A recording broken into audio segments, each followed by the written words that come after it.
people talk about honesty, and honesty is a good thing, and honesty is a good thing, and it's immoral to lie, and all those kinds of things.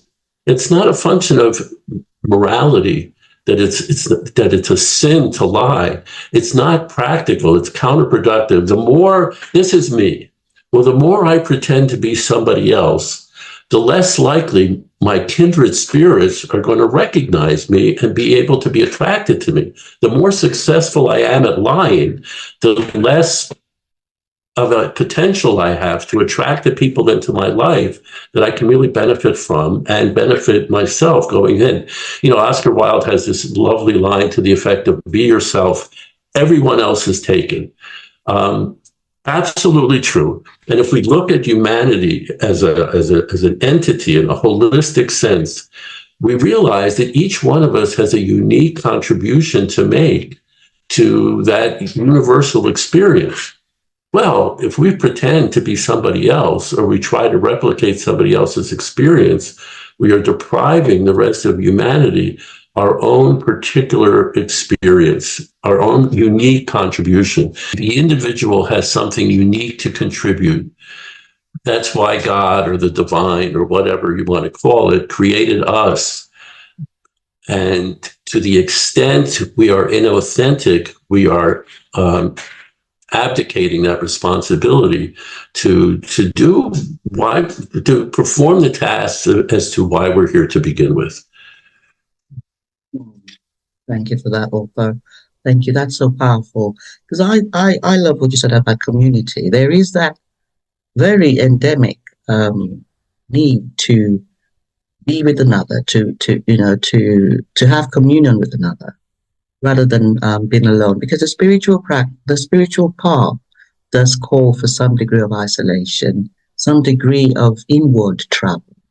So I can understand. And it's not easy. It's not easy to seek that path, and it doesn't, and it doesn't have to be the path that we seek. This is about openness, about freedom. It's about perspectives. We're all unique. Hello and welcome. Welcome to the Daily Soul Bytes show. I am your host, Bolaabimbola, frequency alchemist, energy practitioner, and life coach.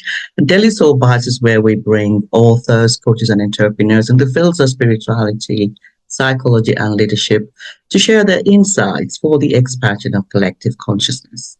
And I have a very special guest. His name is author Yavelberg. Welcome to the show, author. Thank you for having me. I appreciate the opportunity. Thank you, author. So I'm going to read a bit about your bio before we start. Author Yavelberg is an author with a background in education for over 40 years at all age levels, and the opportunity to travel through Asia, Europe, and Northern America. He has had first-hand experiences with a variety of approaches to spiritual questions and has made it accessible for readers all over the world.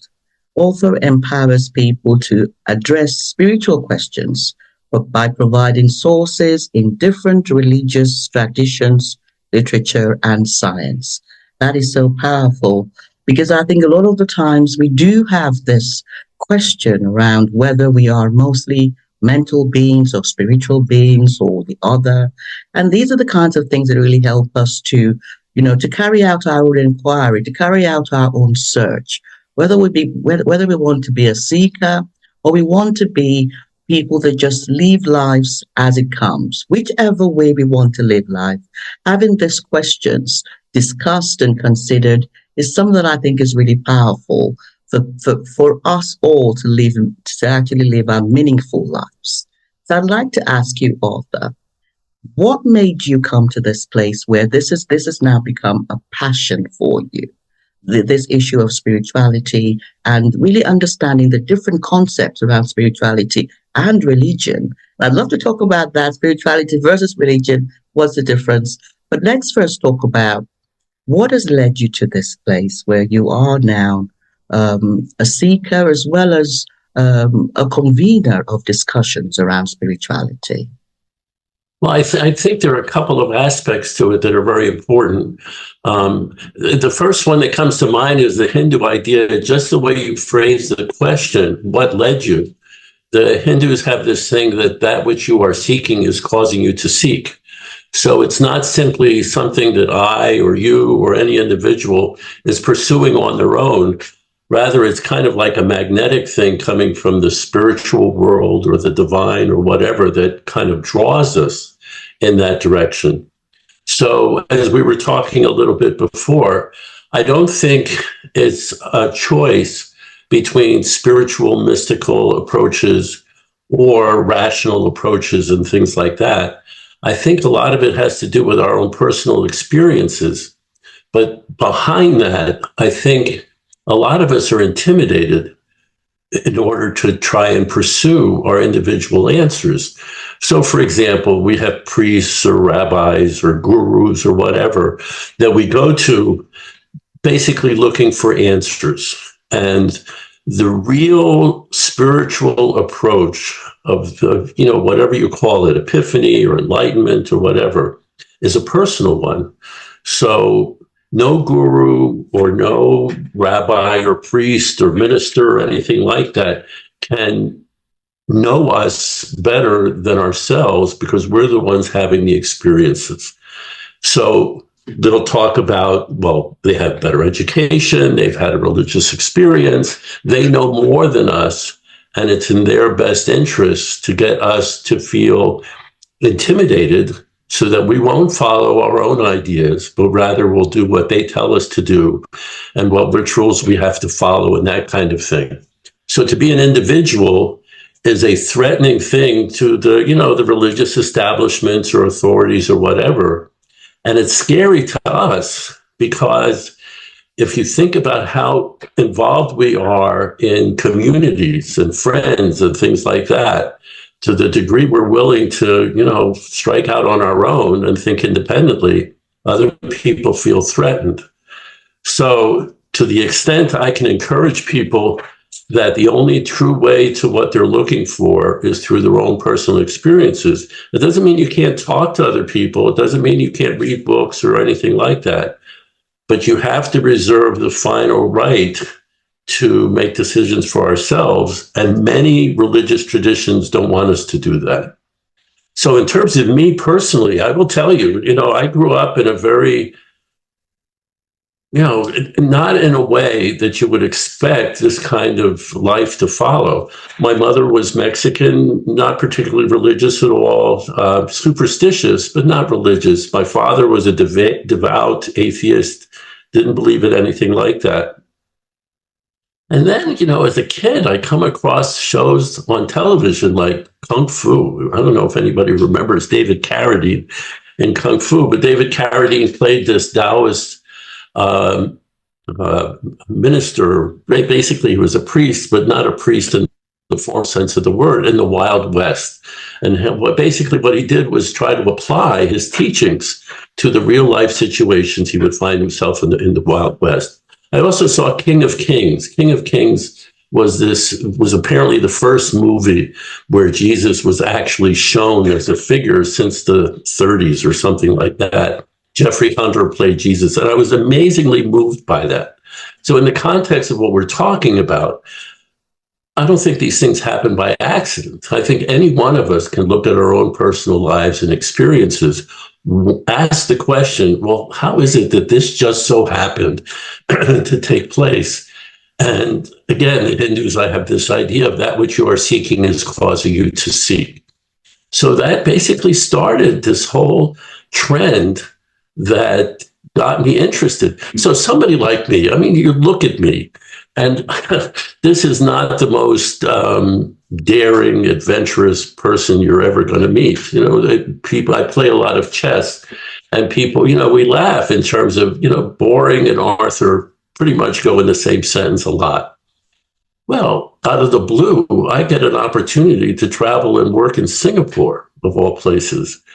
And once you're in Singapore, you have the opportunity to travel to Japan and China and Thailand. I was able to see Angkor Wat in Cambodia, an incredible Buddhist facility that was unknown until the 50s because it was overrun by jungle and this and that, and the French discovered it. And I look at that kind of experience, and I look at myself in the mirror and I say, Arthur, this isn't you. And yet there I was. So I also grew up in places like Philadelphia, New York, and Chicago. The fact that I'm now in Tucson, where I can look out my window and see the mountains, these are not the kinds of things that would have been predictable when I was a kid growing up in Philadelphia. So, as we talked about a little bit earlier, a lot of people draw the distinction, well, there's spirituality and mysticism on the one hand, and on the other hand, there's a rational approach where people try to prove the existence of God and all that.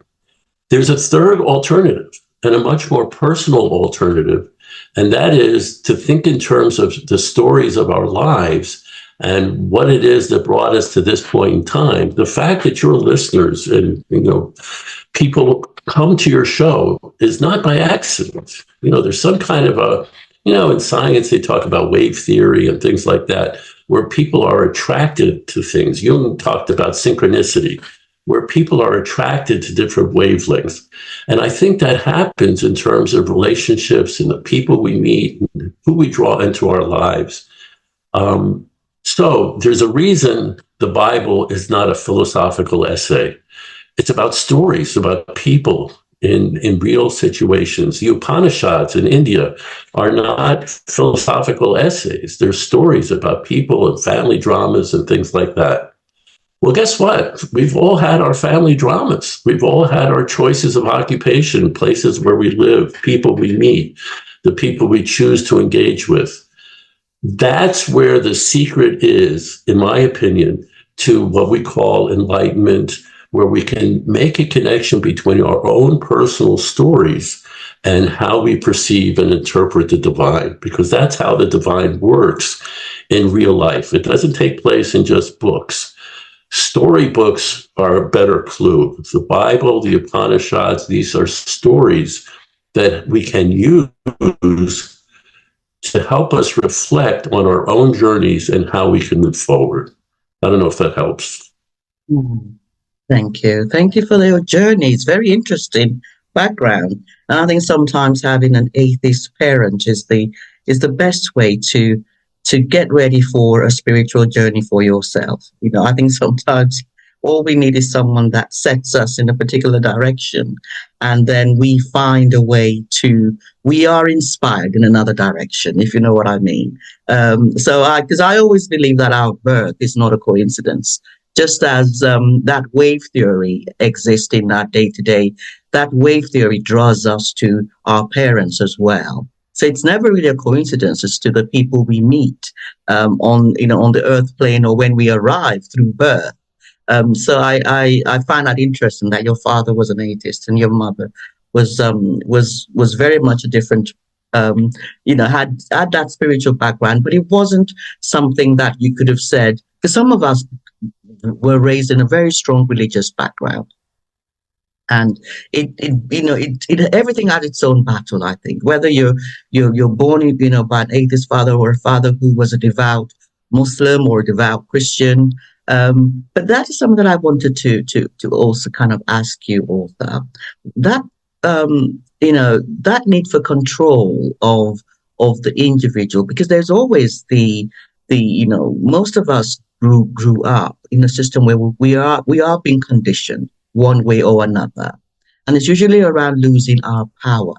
It's usually around being seen as helpless or victims, needing somebody to guide us.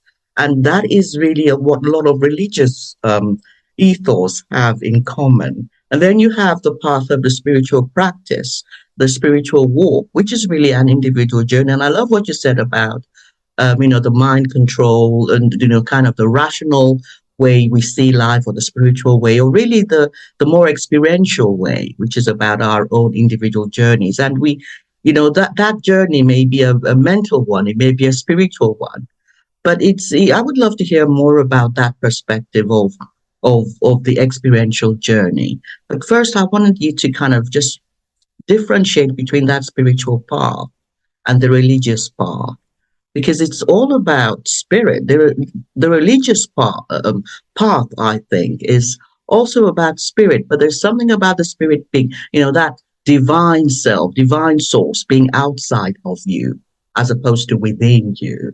And, that is something that I know and it's a battle. Once you see your divine source or divine part as outside of you, that would be a different path entirely. It takes a lot for us to come to trust that divine source within. How would you define the differences between spirituality and religion? Well, religion is a communal event. And you have to remember, a lot of this stuff has to do with our own DNA that's developed over millions of years. When people are not strong enough to, fight off tigers or animals and things like that on their own. So there was a lot of pressure early on in human development to be part of a group, whether it was a tribe or a clan or a family or whatever. And the worst thing that could happen to you was to be excluded from the group, to be ostracized. So early on, it became part of our DNA. True individuals died, and they did not get the opportunity to pass on those tendencies to their descendants because they weren't around. So there was a lot of DNA presence in terms of conformity and being part of a group. You hear a lot of people say people are social animals. However, over time, when this emphasis on the group became less and less important in terms of sheer survival, then Abraham Maslow is a psychologist who talks about the hierarchy of needs. And once that basic security level is met, then people can self-actualize. They can think more in terms of who they are and their own individuality. So religion is a communal organization. Well, any kind of communal organization requires conformity. We're going to have a holiday. Well, you can't decide it's going to be on Tuesday, and I'm going to say it's going to be on Friday afternoon. There's no community. I show up on one day, you show up on another day. Same thing about sacred texts. You think this book is a sacred text, and I think that chapter is a sacred text. Well, there's no community if we're not reading the same book. We're practicing the same rituals. So there's a lot of this need for conformity in order for a religion to be successful in terms of maintaining its organization. The individual path, and if you look at all of the religions, I don't care, Eastern, Western, whatever, they were all started by individuals. A Jesus, a Muhammad, in Hinduism, all the Upanishads talk about individuals. Buddhism, the Buddha strikes out on his own. And then what happens after their enlightenment or epiphany or their initial experience, other people follow, disregarding the fact that those initial spiritual leaders said, you have to do it on your own. Jesus says, the kingdom of heaven, people talk about heaven as some kind of a geographic location where they're going to go after they die or something like that. But Jesus himself says the kingdom of heaven is within you. It doesn't say the kingdom of heaven is within us or within the religion or the church. Jesus himself says the kingdom of heaven is within you. The Buddha says, you know what? Listen to me. If what I say makes sense to you, then you can put it into practice into your own life. If it doesn't make sense to you, don't listen to me. All of these different religions begin with this spiritual leader who has an insight that's very personal based on their own individual experience. They turn around and say, you can do it too.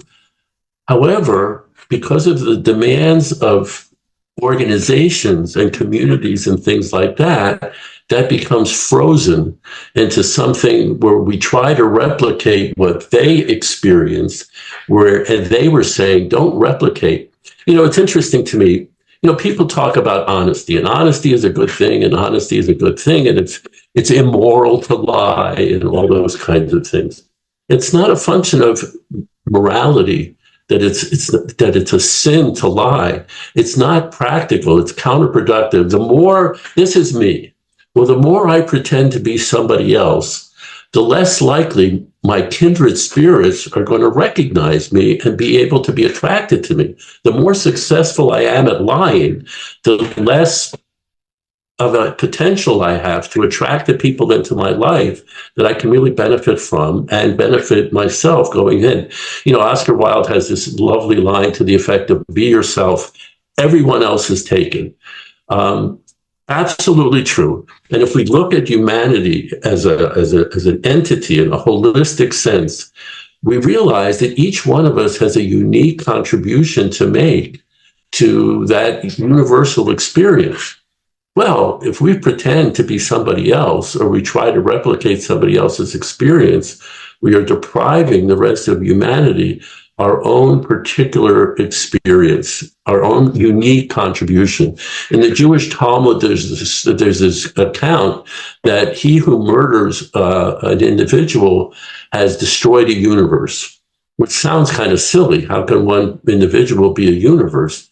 And yet, because each and every individual has their own unique perspective on the universe, we've destroyed a perception of the universe that is now wasted. It now no longer exists. So, like I said, the individual has something unique to contribute. That's why God or the divine or whatever you want to call it created us. And to the extent we are inauthentic, we are abdicating that responsibility to perform the tasks as to why we're here to begin with. Thank you for that, Arthur. Thank you. That's so powerful. Because I love what you said about community. There is that very endemic need to be with another, to have communion with another, rather than being alone. Because the spiritual path does call for some degree of isolation, some degree of inward travel. So I can understand and it's not easy. It's not easy to seek that path, and it doesn't, and it doesn't have to be the path that we seek. This is about openness, about freedom. It's about perspectives. We're all unique. I love what you said about we're all unique, and I do agree with that, because we can all choose. I mean, we can each choose the path that we resonate with, and we are 8 billion of us on the planet. There could be 8 billion ways of practicing life, of living life. And that's important. It's not really about justifying any particular path. Religion will serve some of us, and some of our spirituality is the way to go. I'd love to hear more about this third way, this experiential way of perceiving life that you mentioned. I'd love to hear more about that. Sure. Well, I think underlying this third approach is a sense of personal responsibility. For all that people talk about freedom, the reality is most people are afraid of freedom, because to be free and practice a life in the context of freedom is to take personal responsibility for ourselves and our own consequences and outcomes. No matter what they say, most people are terrified to do that. We prefer to trust somebody else to tell us what to do, and that if we follow their rules, we're going to be guaranteed a place in heaven, or we'll have a better reincarnation or whatever, as long as we surrender. The term Islam, by the way, in Islam, the term Islam means surrender, so that the notion of giving up our personal responsibility is part of the challenge in this whole experiential experience. So a typical religious authority wants us to focus outside of ourselves, right? This is what Muhammad did. This is what the Buddha did. This is what Jesus did. This is what Moses did. And we have to follow what they did, even though those individual leaders did not say to do that. The spiritual approach is much more inward, to the effect of, well, what happened to me? What have I learned from my life experiences? Am I prepared to take the risks of making decisions for myself, even though, I haven't had a mystical experience, God, Jesus did not appear to me the way he did to Paul on the road to Damascus, even though I didn't sit under a Bodhi tree like the Buddha and have some mystical epiphany. As I am I prepared to take responsibility for my own decisions on the basis of my own life experiences? Most people say, no, I'm not prepared to do that. You look at your own life. I don't know you, seem like a lovely person, perfectly nice person. My guess is somewhere along the line, you had the idea to do this show and somebody told you, what are you, nuts? Right? There's no way this is going to fly. What do you know about this kind of stuff? There are always going to be naysayers in everybody's life that try to tell us, you can't do it. You can't do it. You can't do it. You can't do it. For this, and this reason. And sometimes it's sincere, and sometimes it's on the basis of that person's fear that if we live out our dreams and pursue our own aspirations and spiritual path, that's going to return the focus to them. Well, if he could do it, why can't I do it? Maybe I have to do it too. And not everybody's prepared to do that. Shakespeare has this line that a coward dies 1,000 deaths, but a hero dies but once. Basically, ultimately, we have to decide just what, we have a limited amount of time in our life. Do we want to spend the limited amount of time we have living out somebody else's experiences? Or are we willing to say, look, I am an individual, I am unique.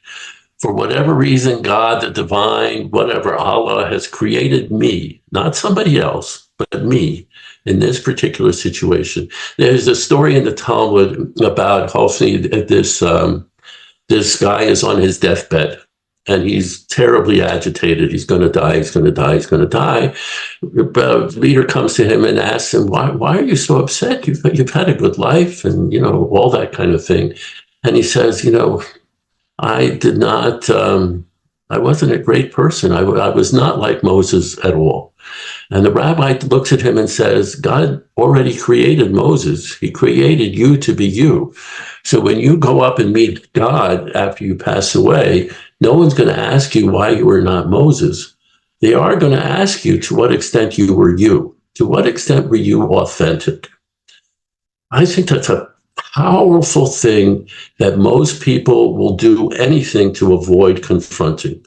They'll drink too much, they'll be promiscuous sexually, they'll be workaholics, they'll do all kinds of things to avoid taking that kind of direct responsibility that this is me. I have a responsibility to be who I am, and nobody else can do that for me. Most people are terrified of that responsibility. So we look at our own lives. We look at our own lives, our own personal experiences. This makes sense to me. This does not make sense to me. No matter how many people are telling me, no, don't do this, you're going to disappoint your family. You're going to break away from the community. You're not going to be able to talk to people. Your friends aren't going to recognize you and all this kind of stuff. Most people aren't prepared to make that kind of existential trade-off. That's unfortunate. And reincarnation in the Hindu tradition is all about, most people aren't going to do it one time around. That's why the notion of one and done, you have one lifetime and on the basis of one lifetime, you're going to spend all of eternity in heaven or hell. Makes absolutely no sense to me. People are born under such different circumstances and so many different historical eras. The notion that some just God is going to decide everyone's fate on the same basis, even though everybody was brought into the world at such different time periods, under such different situations, makes no sense. Reincarnation is the only way I can see that makes any sense of divine justice compatible with what the human experience is. Thank you for that, Arthur. I really want us to break this down. So we've got the religious angle, which is really where we are seeking communion with the community, with those who are of like minds in the community. And there is that perception that God is outside of the self and seeking heaven outside of self.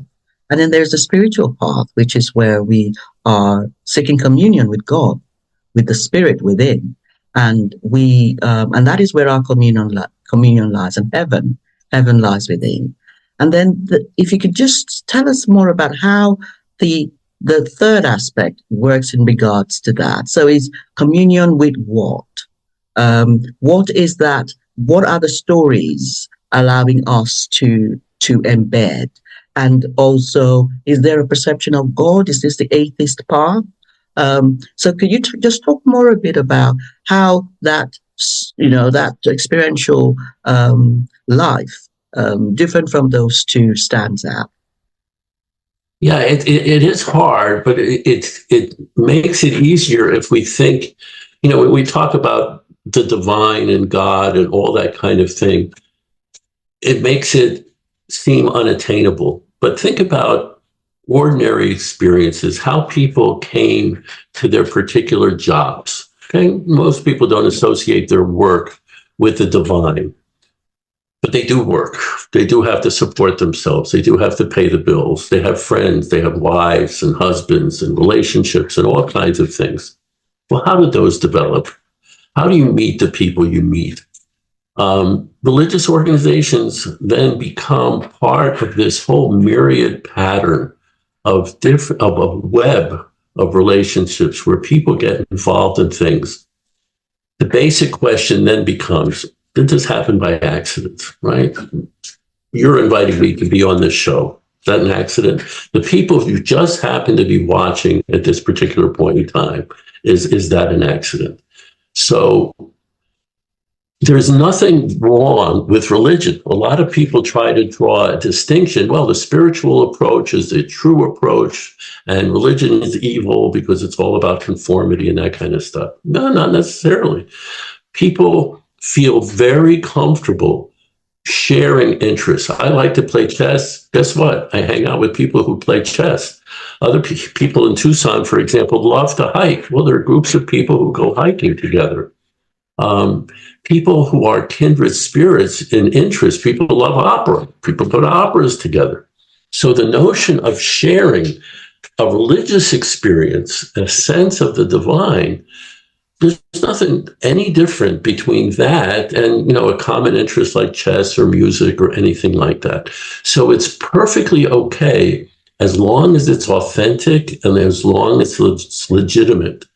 Where it becomes an obstacle, where it's not a shared experience, but it's an imposed experience, that's where it becomes a problem.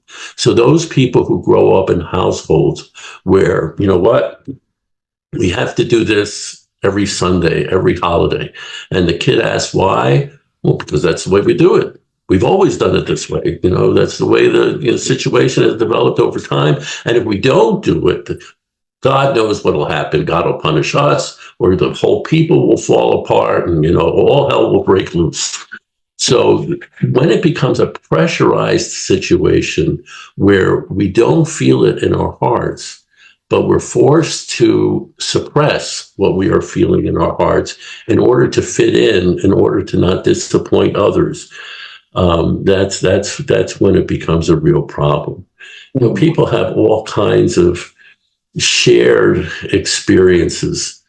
But if we pretend, then we don't have the opportunity, and that personal responsibility is so important.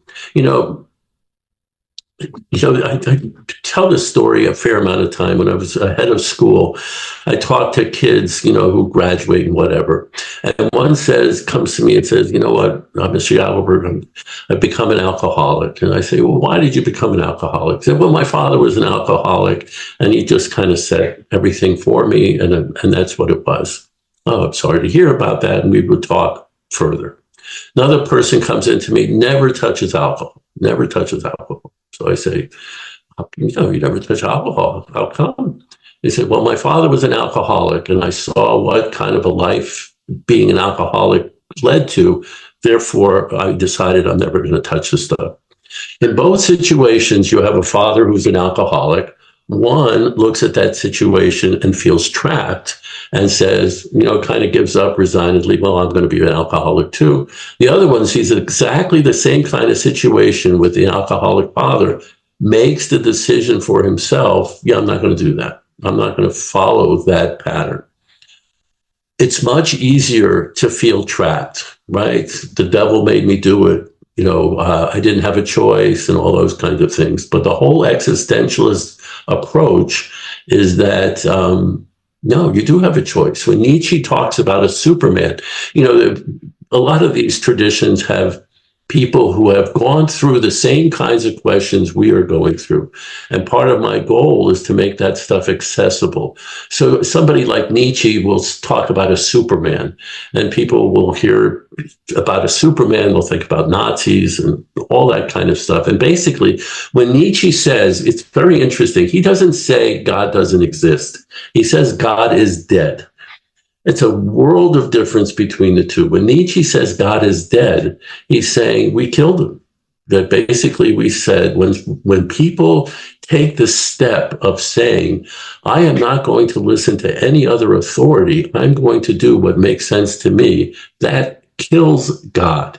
Not necessarily that he doesn't exist, but that destroys the basis of that kind of belief. Soren Kierkegaard will come along and say, the assumption there is that where Nietzsche is wrong is that God wants us to conform. The reality is, according to Soren Kierkegaard, is that God created each and every one of us because of our individuality. And God doesn't want us to conform to somebody else. God wants us to live out our own experiences. So if you can live a religious life on the basis of a Soren Kierkegaard, it works. If you can't, then you become a Nietzschean and say, you know what, I'm going to be by myself because everything else is corrupt. Mm. Mm. Honestly, I hear that. I think each and every one of us has met somebody who does believe that God is dead. And it's that's certainly, and it's a perspective, and it all comes down, I think, to what you said about outcomes, the outcomes that we seek, taking responsibility, knowing the outcomes that we want, knowing self. This is a personal responsibility. We have got to come to a, and this is about whether we want to have fulfillment or chaos or overwhelm. If we are seeking that fulfillment, and it's a journey. There's some of us who come to this life plane to explore chaos, to explore the overwhelm. And that is a perspective. And there are those who have come to explore fulfillment and love and some degree of calm and peace. And this is all about choosing what we decide. This is what my book Daily Soul Bytes is about this. Daily Soul Bytes now available anywhere books are sold online. And it's really about perspectives, the perspectives that we may want to seek, the higher perspectives of love and forgiveness, intimacy, kindness. And then there's the lower perspectives of the physical ego self, which are really around the fear, the threat, the insecurities. And, we will never have a time when there are no ups and downs in our lives. We will always have some degree of chaos within us. And it's about how we come to be resilient to manage that.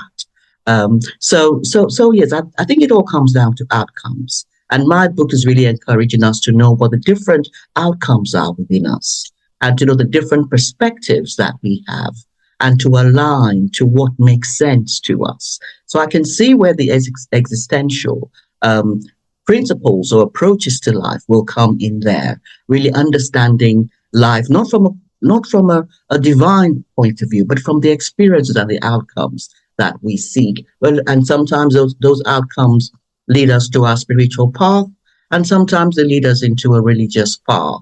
So I do appreciate those perspectives that you shared. So if you tell us, Arthur, what are the key things or the two key questions that you would say are important for those who are seeking a better understanding or acceptance of self, of true authentic self? Okay, well, I think the way you described it is very much to the point. everybody's life has ups and downs and challenges and things like that. But I think what we need to understand, Alan Watts does a very nice job of explaining this. No matter what we say or what we even consciously believe, we wouldn't prefer it if it was all ups. We wouldn't prefer having a life without challenges. Imagine rooting for some sports team and you want them to win, you want them to win, you want them to win. And they always won, right? And they always win. Yeah, that's the fun of rooting for a team is the anticipation that they might lose. Right. People talk about movies and things like that. We don't like war. We don't want suffering and all those kinds of things. And I understand that. And any human being with any kind of sensitivity doesn't want to see suffering. And yet, how many people would go to a movie which is 2 hours long and the only thing that happens is innocent children chasing butterflies in a sunny day out on some field? And the word that comes to mind, it's not a good thing, it's not a bad thing, it's boring, right? Perpetual, eternal bliss, it's just boring. So in Hinduism, the idea is this is all a challenge in terms of entertainment. But basically, just the way you said it, people come into this life wanting to experience certain things. And in order to experience those things in a meaningful fashion, it can't all be ups. It's got to be ups and downs and learning to be resilient in the face of those kinds of things. So isn't it terrible that there are wars and human suffering and pedophilia and all these kinds of things? Yes, it is terrible. And in our nature, we want to do what we can to alleviate it. But those terrible things are part of a context of reality that allows us to experience the joys of meeting those challenges. And that's very hard for most people to accept. People go to movies, war movies, it's almost Halloween, horror movies, all kinds of terrible things happening, and they see it as entertainment. Well, imagine, as the Hindus do, all of our lives, all of this reality, taking place in a context in which people can experience all different kinds of things. But in order to experience the ups in a meaningful fashion, we have to be willing to address and deal with the downs as well. That's a scary thought, but I think it's the nature of reality. Most people don't want to accept that. And again, it would mean, if we did accept it, it would mean having to develop the resiliency to be able to deal with that. So the first thing, to answer your question directly, the very first thing that people need to do is to take responsibility for identifying what they want and making sure that they do whatever they can to pursue that, no matter what other people are telling them, because if they do pursue that, then other kindred spirits will come out of apparently nowhere to help them along the way. That just seems to be the way the universe works, that allies will show up. But if not, okay, let's say for argument's sake, Arthur, you're just full of it. There are lots of people who have died at very young ages, very unfairly, never had the opportunity to experience all those kinds of things, et cetera, et cetera, et cetera. And I will argue, you know what, that's a shame, and it was still worth it. Because this longevity in and of itself is not worth all the hardships of the experiences of life. It's not just about longevity. Now, Alan Watts has this thing about, if you love what you do, you never work a day in your life. Most people look at work as a chore, something I have to do, something to pay the bills in order to allow me to do what I want. Well, the reality is it is better to live a shorter life pursuing our dreams, because then at least, even if it's cut short, even if we're not successful, at least at that point, we have lived an authentic life. We can live to 99 years old, but if we've lived somebody else's life, what's the point? There's no internal satisfaction. We haven't contributed our individuality to the myriad of experiences in the universe. Anytime I get, doubtful or depressed or whatever, Mark Twain has this wonderful line. He was an atheist. He says, you know what? I was unconscious for billions of years before I was born. I suspect the same thing will happen after I die. I'll be unconscious. Okay. You know what? At least for the time I was here, I did what I wanted to do. Hamlet, to be or not to be? That's the same basic question. If I'm wrong, right? There is no divine realm. There is no, inspiration along those lines. Okay. So I'll die and disappear and I won't be heard from again. But at least in the time I've been here, I've given myself the opportunity to live an authentic life. Sister Teresa says, he talks about, people will be unkind, be kind anyway. You build a sandcastle on the beach, sure enough, a wave is going to come along and wash it away. Build a sandcastle anyway. There is value in making the short time we have as unique and as authentic as we can. And if you look at it that way, there's nothing to be afraid of. There's this evangelist, I don't remember his name, but there's this evangelist who says that despair is the ultimate sacrilege, the ultimate blasphemy, because despair means, I don't believe that there's a divine intelligence that's going to make sure that things work out okay. And I think there's a lot of truth in that. If I live an inauthentic life, it doesn't matter when I die because I wasn't alive to begin with. I'll tell a short story. At head of school, a kid comes up to me, a teenager, typical teenager. My friends hate me, this and that and the other. I try to fit in and all those kinds of things. So I change, right? I change, I don't like this, but I pretend to like this because I want to fit in. And clothing, I don't like those clothes, but I change my clothing to fit in. And I told her, you don't realize that whatever they're doing to you, you're doing to yourself 1,000 times more because you're basically destroying who you are. And that's what they're trying to do too. So you're basically giving in to them.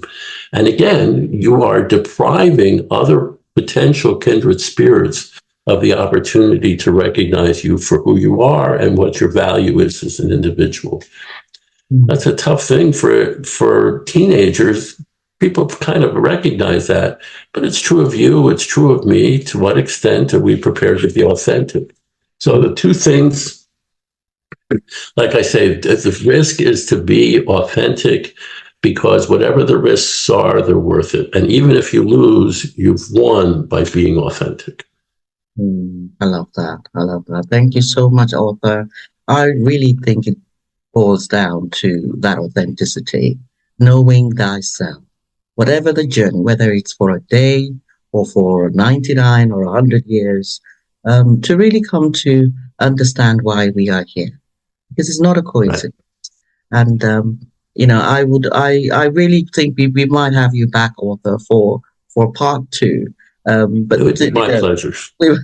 We're running out of time. But I do want you to tell us where people can find you. Those who want to connect with you and continue this conversation with you, where can they find you? Well, there's a Facebook page. Fortunately, the book has done well enough to attract people. There's a Facebook page. My name, Arthur Yavelberg. You'll find me on Facebook. The book is on Amazon.com. I have a web page, Arthur Yavelberg. I've written a bunch of articles for newspapers and journals and things like that about these themes. People can contact me personally. My email address is yavelberg@outlook.com. Feel free to put it in the notes or the comments or whatever. One of the nice things about being old, I can't lose. At this point in my life, I feel like I'm playing with house money. So people want to contact me. There are lots of ways to do it. This really is who I am. I am what you see. And so either through my website or through Facebook or through my personal email, feel free to contact me. I love the opportunity to share stories because I do believe we're all on our own paths. But it's nice to have friends along the way to make the experience a little bit more enjoyable. Like talking to you, for example. Brilliant, brilliant. Thank you, author. Really great to have you on the show. Thank you for joining me today. You too. Thank you. And I would like to thank my audience, our audience, for joining us today and inviting you to subscribe to Daily Soul Bytes Show, new episodes every Wednesday, and to join author Yavelberg on his Facebook page and discuss some of these ideas in his book. It's a really fascinating topic to actually understand self and the journey, the meanings behind it, the meanings behind what we do and what we experience in our day-to-day. And once again, thank you for joining me, and I look forward to seeing you on the next episode of the Daily Soul Bytes Show. Bye-bye.